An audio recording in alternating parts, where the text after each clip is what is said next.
I think this is lecture number 5. ठीक है. So this is lecture number 5 for photosynthesis. ठीक है. अभी तक हम लोगों ने photosynthesis में बहुत कुछ पढ़ लिया है. ठीक है. And if you can imagine कि हम लोगों ने क्या क्या करा है, so you will get to know a brief summary for what we have covered. ठीक है. तो brief summary ले लेते हैं. हम लोगों ने क्या देखा? लाइट रिएक्शन होती है. लाइट रिएक्शन क्या होती है? जो लाइट डिपेंडेंट रिएक्शन होती है. लाइट डिपेंडेंट का मतलब क्या है? जब मैं बोल रही हूँ लाइट डिपेंडेंट है, मतलब वो बिना लाइट के नहीं हो सकती. ठीक है. अब हमने बोला कि पहला इवेंट हम लोगों ने क्या देखा? लाइट रिएक्शन का, लाइट रिएक्शन वाला, राइट. फिर दूसरा इवेंट हम लोगों ने क्या देखा? डार्क रिएक्शन होता है. डार्क रिएक्शन भी होता है. Dark reaction is actually light independent process. Independent process का मतलब क्या है? इसको फर्क नहीं पड़ता कि लाइट है या नहीं है. इसका मतलब ये प्रोसेस दिन में भी हो सकता है और रात में भी हो सकता है. इसके लिए रिक्वायरमेंट नहीं है कि रात होना जरूरी है, वरना ये नहीं. ठीक है. अब उसके बाद हम लोगों ने देखा था this is the procedure of photosynthesis. This is your photosynthesis, right? This is your photosynthesis. फिर हमने देखा भाई देखो प्लांट है फोटोसिंथेसिस करने के लिए तो माहिर है. प्लांट्स फोटोसिंथेसिस नहीं करेंगे तो कौन करेगा? हम तो नहीं कर सकते ना, हरा कपड़ा पहन करके बैठ गए फोटोसिंथेसिस करेंगे, नहीं हो सकता ना. ठीक है. तो अब जब फोटोसिंथेसिस हो गया, अब प्लांट को भी दिक्कत आती है बच्चे. कोई भी चीज देखो, plants need sunlight. Plants need sunlight. ठीक है. प्लांट्स को सनलाइट चाहिए होता है. चलो आप लोगों को एक क्वेश्चन पूछते हैं. Do you all know what is green house? Green house क्या होता है? अगर आप लोगों को ग्रीन हाउस पता हो तो बताओ. आप लोगों ने एक और चीज पढ़ी है. This is actually slightly different from this topic. ठीक है. बट हाँ, ग्रीन हाउस इफेक्ट या greenhouse? Greenhouse effect. Greenhouse अगर मैं बोलूं ग्रीन हाउस, अगर मैं बोलूं greenhouse effect, both are related. जहाँ प्लांट को रखा जाता है. नहीं मालूम. अच्छा, ये इससे थोड़ा सा अलग है, बट देखते हैं. ठीक है. अगर हम लोग देखें बच्चे, अगर आपने एक ऐसा कमरा बनाया, जैसे ये ग्लास है ना. ठीक है. अगर वो ऊपर से भी ग्लास हो, इधर से भी ग्लास हो, इधर भी ग्लास, इधर भी ग्लास, और चार तरफ लाइट हो, ऑफिस प्लांट्स रट जाओ, रुको जरा. Yes. So we used to have 6 faces in the cuboid. कितने faces होते हैं cuboid में? 6 faces होते हैं. जमीन को तो ग्लास का बनाने का कोई फायदा है. ठीक है. तो 5 faces हमने किससे कवर कर दिए? ऊपर ग्लास, आगे पीछे ग्लास, दाएं बाएं ग्लास, दाएं बाएं भी ग्लास. ठीक है. आपने ग्लास रख दिया. अब आप उसमें उसमें आप प्लांट्स ग्रो कर रहे हो. ठीक है. That is actually greenhouse. That is a greenhouse. Why do we call it a greenhouse? Plants के और उस रूम को बनाने का पर्पस क्या है? ऐसे रूम में क्यों नहीं? Why that kind of room? वो सनलाइट को स्टोर करेगा, रिफ्लेक्ट करके थोड़ा. नाइट्रोजन ज्यादा होती है, CO2 ज्यादा होता है. बच्चे एक्चुअली होता क्या है?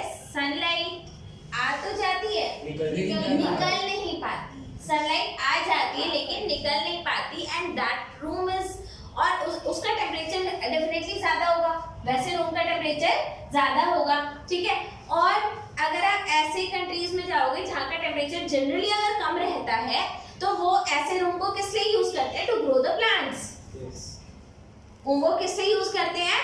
To grow plants. अगर वो ग्लास है, अंदर प्लांट्स ग्रो कर रहे हैं, बाहर से कैसे दिखेगा?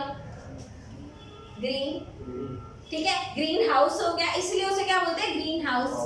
And the effect by which the sunlight is captured is your green house effect. आगे बात समझ में. तो अगर आपने सनलाइट को कैप्चर कर लिया है, ग्रीन हाउस इफेक्ट. और बाहर के देशों में उसको प्लांट्स ग्रो करने के लिए यूज करते हैं, इसलिए ग्रीन हाउस बोलते हैं उसको. ठीक है. इंडिया में आपको ऐसा देखने के लिए नहीं मिलेगा. इंडिया में ऐसा नहीं होता. इंडिया में आपने देखा है फार्मर ने बीच में ग्रीन हाउस बना रखे हैं. इंडिया में ग्रीन हाउस देखे हैं? चलो मेरी लैब. कम होता है मतलब हाँ इंडिया में कम होता है। अरे हमारे यहाँ पे भी ग्रीन हाउस है, वी हैव ग्रीन हाउस, ठीक है, लेकिन those are not like that कि हाँ भैया ऐसे शीशे के नहीं बने पड़े। वो ग्रीन कलर का कुछ होता है ना। हाँ तो that is your green house, ठीक है। आई बात समझ में। तो चलो ये तो खैर अपार्ट फ्रॉम द सिलेबस है ग्रीन हाउस इफेक्ट। अब प्लांट को सनलाइट चाहिए, प्लांट को सनलाइट चाहिए, सनलाइट डेफिनेटली टेम्परेचर भी प्रोवाइड कराता है, लाइट भी देता है, so that it can be converted into chemical energy, right. आई बात समझ में। अब प्लांट्स को सनलाइट ज्यादा होने से प्रॉब्लम होती है कभी? सनलाइट ज्यादा हो गई, प्लांट्स को टैनिंग हो गई, अरे भैया मैं काला हो गया। प्लांट काला होता है, प्लांट काला होता है, जस्ट आंसर दिस, प्लांट काला होता है? होता है भाई। आपको क्या लगता है प्लांट इंसान नहीं होते? नहीं होते प्लांट इंसान सच में नहीं होते, लेकिन प्लांट्स में भी आप अगर देखोगे जैसे लीव्स होती है ना, अगर आप उनको बहुत ज्यादा हाईलाइट कंडीशन में रख दो, ठीक है, तो वो पर्पल हो जाती है। उनमें एक पिगमेंट आ जाता है जिसको बोलते हैं एंथोसाइनिन। कौन सा पिगमेंट आता है? एंथोसाइनिन पिगमेंट आता है। एंथोसाइनिन पिगमेंट करता है क्या बच्चे? हमारी टैनिंग क्यों होती है? मेलानिन ज्यादा हो जाता है। क्योंकि भाई एक बात याद रखना, sun rays are not good for us. अरे भैया सही बोल रहा है, नहीं मैं देख रहा हूँ, इसे पता कैसे है? मेरा स्टूडेंट है बचपन से। हाँ तुम्हें क्यों नहीं पाला? तुम आए नहीं ना। चलो ओके ठीक है। तो अभी हम क्या बात कर रहे हैं बच्चे? हमें क्यों टैनिंग होती है बच्चे? Sunlight is not good for us, sunlight is not good for us, and when it is not good for अस तो हमारी बॉडी जो है वो अपने आप एक पिगमेंट बनाती है, और वो पिगमेंट क्या होता है? Melanin, and that is dark in colour, and that pigment is produced ताकि हमारे को वो सन रेजेस से बचा सके। प्लांट्स में भी ये चीज होती है, प्लांट्स में भी ये चीज होती है। प्लांट्स के लिए भी सन रेजेस इतना अच्छा नहीं होती है, तो वो भी क्या प्रोड्यूस करता है? एंथोसाइनिन प्रोड्यूस करता है। एक बात याद रखना, चाहे प्लांट्स की बात करूं चाहे एनिमल्स की बात करूं, है तो ऑर्गेनिज्म, लाइफ तो है, ठीक है। तो most of the processes they are quite similar in plants and animals, right. Most होती हैं यार, ये तो आप लोगों को मालूम ही है। मालूम है नहीं मालूम है? पता है। अब अगर मैं बात करूं, प्लांट को सिर्फ ये प्रॉब्लम नहीं होती, या फिर हमें भी सिर्फ ये प्रॉब्लम नहीं होती। आप लोग धूप में 2 घंटे खड़े होकर देखना, बाय गॉड गजब की डिहाइड्रेशन होती है। डिहाइड्रेशन इतनी गंदी होती है, या प्लीज, ठीक है, डिहाइड्रेशन होती है पहली बार। And definitely you need water, but you can drink water, definitely you can, ठीक है। प्लांट्स क्या करें भैया? प्लांट्स को भी डिहाइड्रेशन होती है, तो plants will close the stomata, plants will close the stomata, plant stomata close कर लेता है। सनलाइट आ रही है, प्लांट्स ने स्टोमेटा क्लोज कर लिया, तो क्या होगा? स्टोमेटा हमारा क्लोज हो चुका है, राइट। O2 प्रोड्यूस हो रहा है, CO2 कंज्यूम हो रहा है, CO2 कंज्यूम हो रहा है। कौन ज्यादा हुआ? O2 ज्यादा हुआ। कौन कम हुआ? CO2 कम हुआ। हुआ नहीं हुआ? डेफिनेटली हुआ, ठीक है। अब होना क्या चाहिए? होना क्या चाहिए कि स्टोमेटा ओपन हो, O2 बाहर निकल जाए। जब O2 बाहर चला जाएगा, definitely the concentration of O2 is higher inside, so it will released out. Concentration of CO2 is higher outside, so it will come inside. ऐसा ही तो होता है प्लांट्स में। और होता क्या है? यही तो होता है, CO2 अंदर जाती है और O2 बाहर निकलता है, लेकिन स्टोमेटा तो क्लोज है, ठीक है। स्टोमेटा क्लोज है, तो RUBP क्या करता है? RUBP binds to oxygen. RUBP binds to oxygen। RUBP कितना कार्बन मॉलिक्यूल है? 5 कार्बन मॉलिक्यूल है, ये 0 कार्बन मॉलिक्यूल है। दोनों मिला के क्या बनाएंगे? 1 molecule of 3PGA and 2 carbon wasted. फिर एक साइकिल और चलती है, RUBP प्लस O2, यहाँ पर क्या हुआ? यहाँ के भी 2 कार्बन और इधर क्या आया? 3PGA। What is PGA? Phosphoglyceric acid, phosphoglyceric acid. And यहाँ 3PGA बच्चे ये यूटिलाइज हो गया,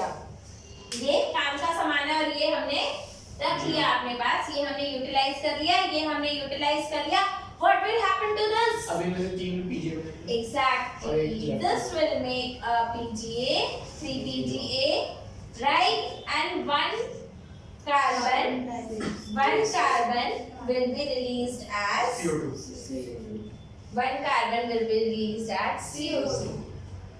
ठीक है. और इसने यूटिलाइज क्या किया? Oxygen. Oxygen.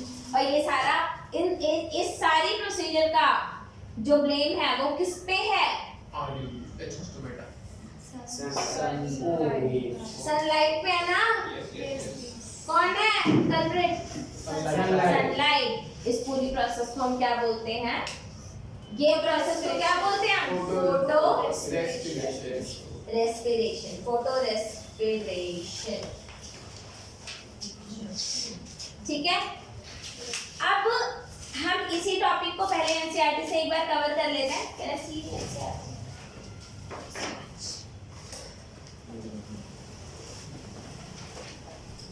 Please come on page number 220. Okay.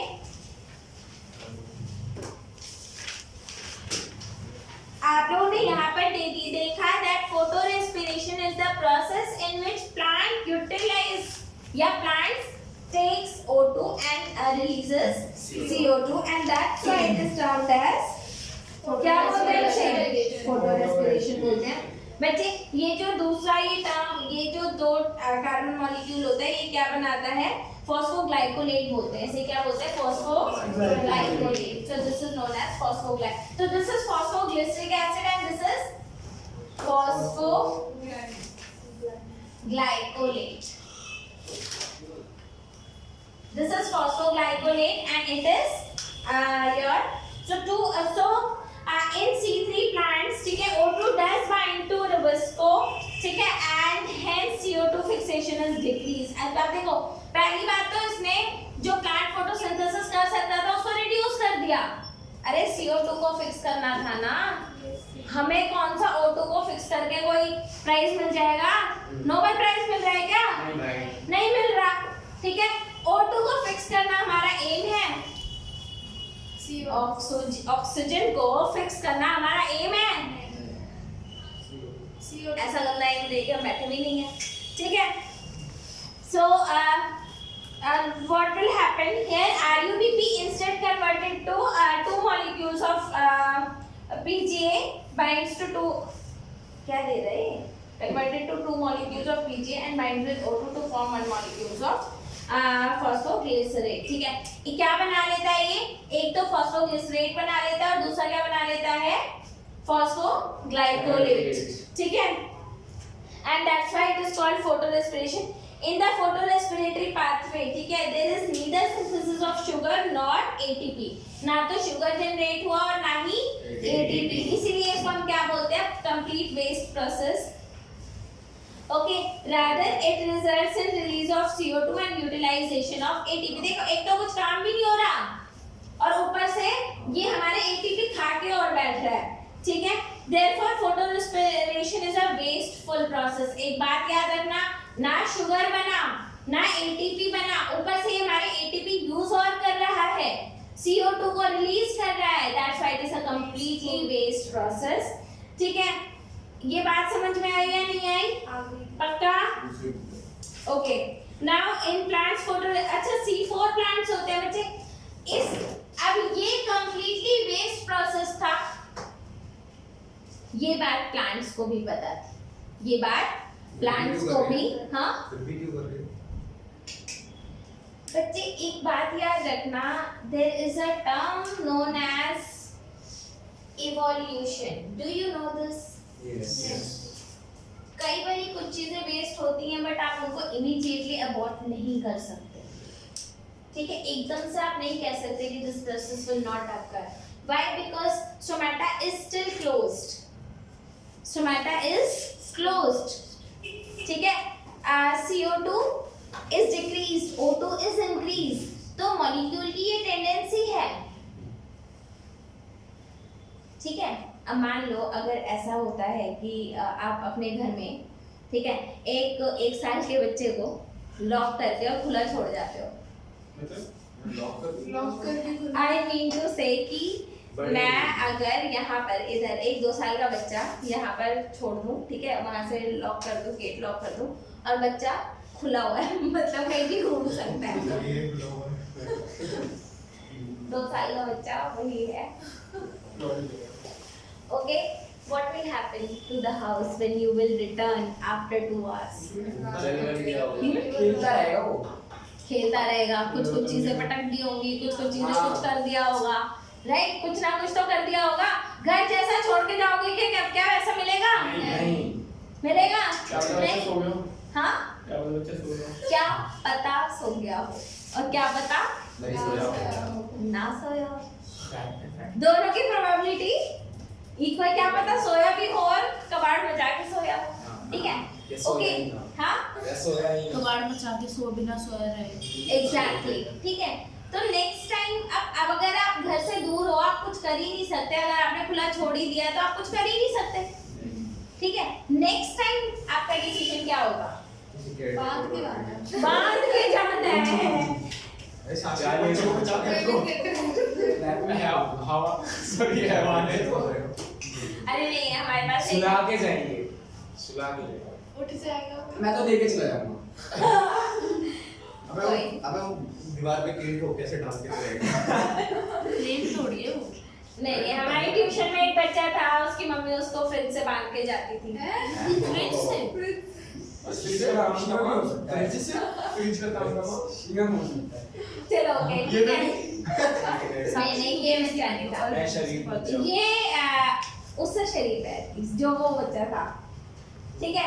Okay fine. तो प्लांट्स को अगर पता है कि काम वेस्ट हो रहा है, लेकिन अब वो तो है ना, अब मॉलिक्यूल है, अब जैसे उसकी टेंडेंसी है, अब जैसे हमें पता है 2 साल के बच्चे की टेंडेंसी है कि वो अगर उसे खुला छोड़ा गया है तो वो डेफिनेटली तबाही मचाएगा ही मचाएगा, वो उसकी टेंडेंसी है।